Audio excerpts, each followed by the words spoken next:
Sabi ng ibang mga kongresista diyan sa sa statement ni VP Sara. O ito, tingnan natin ng mabilis kung anong masasabi nila. Pasok. Pinanatan ni Vice President Sara Duterte ang ilang kongresistang nag-imbestiga sa kanyang confidential funds. Sagot naman ng mga mambabatas, ayaw na nilang patulan ang anilay negatibong pangangampanya. Oh, bakit? Ayaw nyo ng patulan. Bakit noon hindi nagsasalita si VP Sara, yak-yak kayo ng yak-yak? Ngayon na pinagmumura kayo sa mga tahanan nyo mismo, putang ina, ayaw nyo na mag-engage sa negative campaigning. Ba't ganun? Ba't ganun? Ba't noon natatapang nyo? Bakit nung pumalag na yung binabanat-banatan ninyo, bakit hindi na kayo pumapalag? Huwag ganun. Sobra naman yan. Ng bise, nasa frontline balitang yan si Marian Enriquez. Bumwelta ang ilang kongresista sa mga patutsada ni Vice President Sara Duterte sa kampanya sa Maynila noong nakaraang linggo. Ang pinunterya ng bise, pawang mga re-electionist na nag-imbestiga sa kanyang confidential funds. Ibibigay ko itong apple na ito kay Apple Nieto. Ma'am, saksak mo ito sa bibig ni Apple Chua hanggang sa kanyang lalamunan hanggang siya ay mamatay. Apple yan. Oh, madam, yung anak ni Abante, sinabi ba tinan mo, kung nirerespeto pa nga ni Inday Sara yung tatay mo eh. Mantakin mo, binigyan ng mansanas si Apple Nieto para isaksak sa baga ni Chua para mamatay na siya. May ganun bang sinabi si Inday Sara sa tatay mo? Wala, pinakita lang yung picture ng tatay mo. Kung nabastusan ka dun sa picture ng tatay mo, madam, kasalanan ng tatay mo yun. Siya nagpakita nung picture, siya naglabas-labas ng dila sa Facebook. Ayun, kita mo kung gaano katindi yung mga binitawan ni, pinagmumura niya pa si dito, putang inang na yan. Sabi niya pa, di ba, putang inang Chua na yan. Di ba? Oh, yan, ito talaga ang matindi. Ito nga matindi, si Chua walang sinasabi, tapos ikaw wala namang sinabi si Inday sa tatay mo, yak-yak ka na yak-yak. Di ba wala namang sinabi si Inday sa tatay mo, pinakita lang picture, umiiyak ka. Ito nga si Chua, ayaw nang lumaban, no? Hindi naman nag-iiyak yung mga anak ni Chua, hindi naman nag-iiyak yung asawa niya. Hindi naman siya nanghingi ng tulong sa anak niya. O hindi ba? Bakit ikaw pinakikialaman mo yung away na hindi ka naman kasali? Ibigay mo kay Snow White Joel Chua. Ayun Snow White Joel Chua. O di ba? O dito, tingnan natin kung may sasabihin si Inday. Anong tawag sa ganitong tao? O may sinabi si BP? Wala. Ang sumasagot yung mga taga District 6. O, tingnan mo ano sasabihin ng District 6.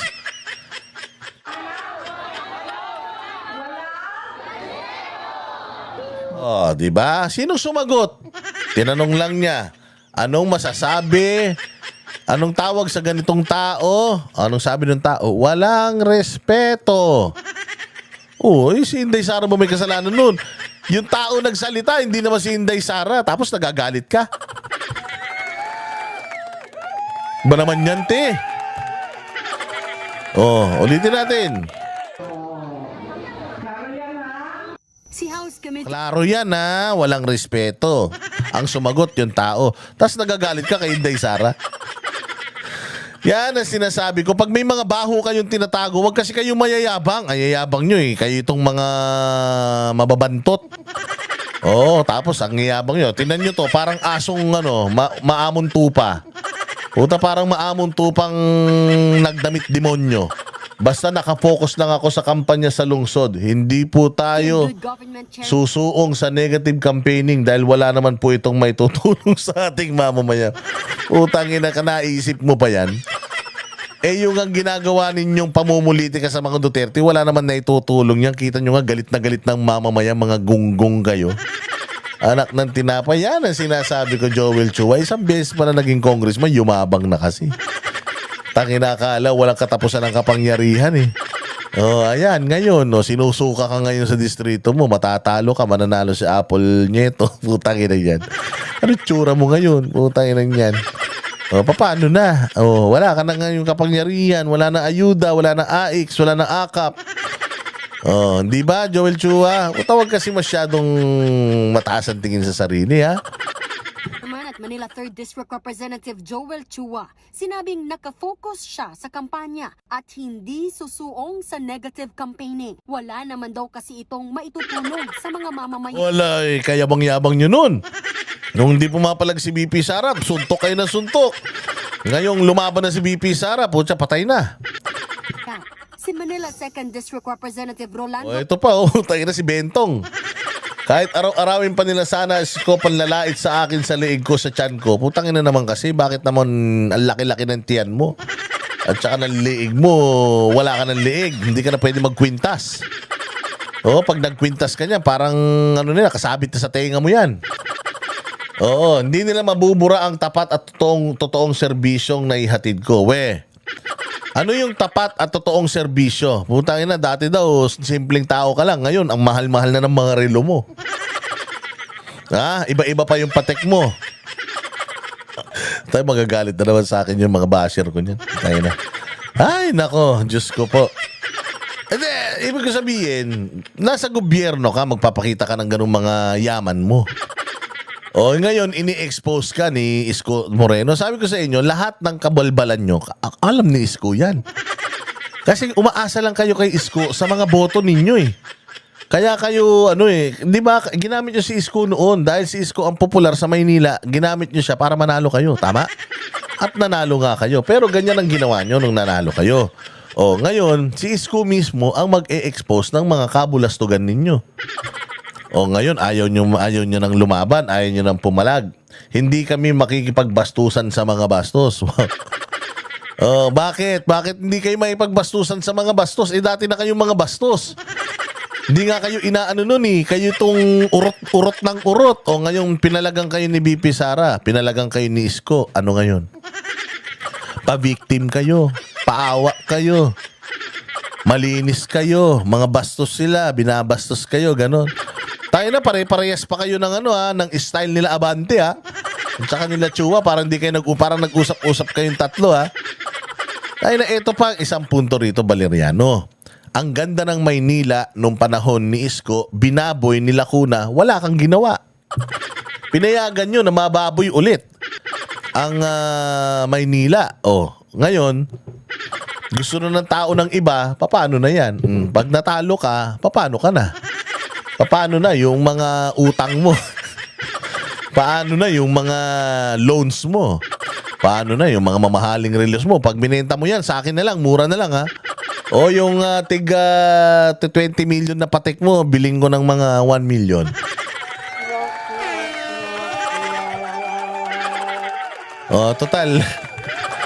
Total, buwis naman ng Pilipinas yata yung niyan. Buwis naman yata ng Pilipino yung pinambili nyo dyan. Yata baka sabihin mo na naman, gagalit ka na naman.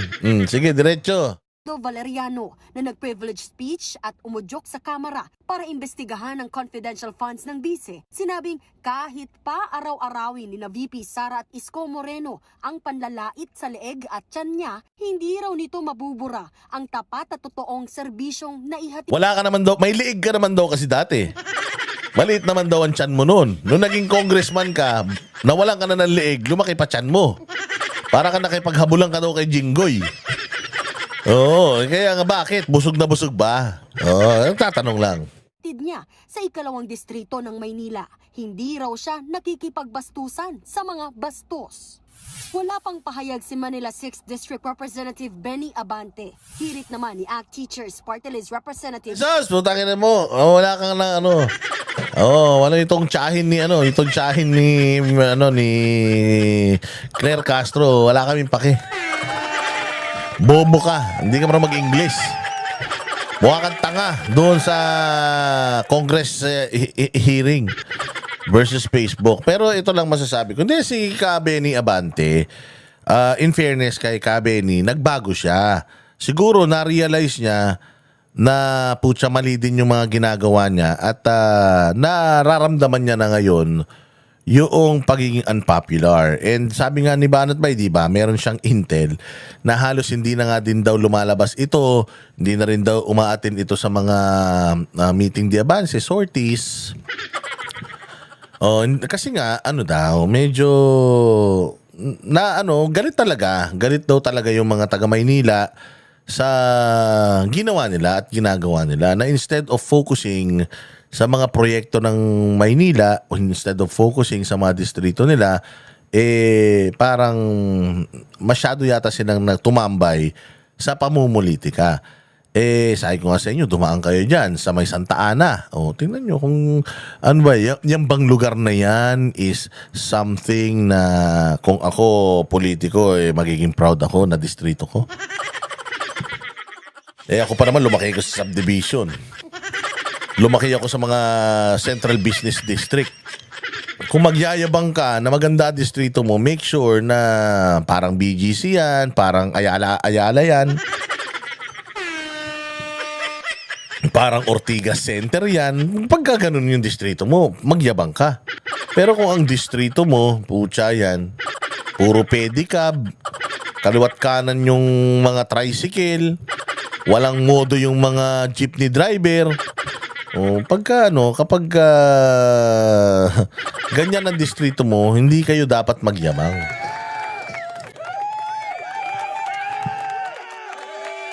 Di ba? Kayo talaga. Kaya ayan, mga bossing. Sa susunod na vlog natin, pag-usapan natin yung issues ni Jaime Marcos at ng kanyang kapatid na walang kwentang tao. Pero for now, dito muna tayo kay VP Sara at sa kanyang mga malulupit na kumbaga headhunting activity dyan sa Maynila. Mabuhay mga banateros, magkita-kita po tayo mulit sa susunod na vlog. Like and share, subscribe, hit the notification bell, and maraming salamat po sa inyong suporta. Kami ang boses ng masa, hindi natatakot. Katotohanan lang, di kami nalulunod.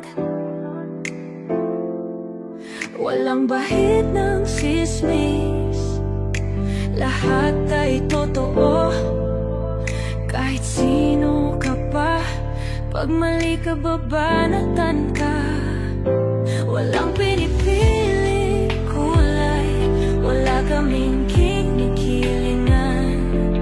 Basta para sa bayan, kami lalaban.